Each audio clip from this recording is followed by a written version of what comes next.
পৃথিবীর মানুষ, স্ত্রীর উপরে 5টা জিম্মেদারি পালন করো। 1, যে মানের খাচ্ছ সে মানের খেতে দিও। 2, যে মানের কাপড় পরছো সে মানের পরতে দিও। 3, অলা তুকাব্বে, স্ত্রীকে কটু কথা বলো না।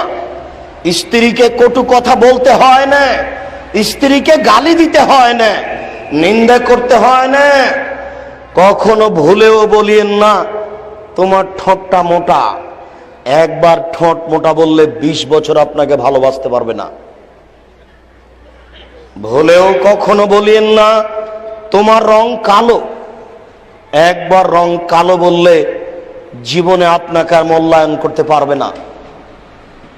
ভুলেও কখনো শ্বশুর শাশুড়িকে গালি দিয়েন না। শ্বশুর শাশুড়িকে যদি ধমকিয়ে কথা বলেন, মরা পর্যন্ত ওই কথা তার ভিতরে কাজ করবে, আপনাকে মূল্যায়ন করতে পারবে না। দিন রাত তার প্রশংসা করুন। এরপরে তিনি বললেন 4, মুখের উপরে মারো না। 5 নম্বরে তিনি বললেন ওলা তাত্র খাইল্লা ফিল বাইতে, তোমার বাড়ি ছাড়া তাকে কোথাও যেতে দিও না, কোথাও থাকতে দিও না। ও হাটে বাজারের জিনিস নয়। হাটে বাজারে আপনি যাবেন, আপনি কি মরেছেন? আপনার বড় ছেলে কি মারা গেছে? কাজের লোকটা কি মারা গেছে? কাপুরুষ কেন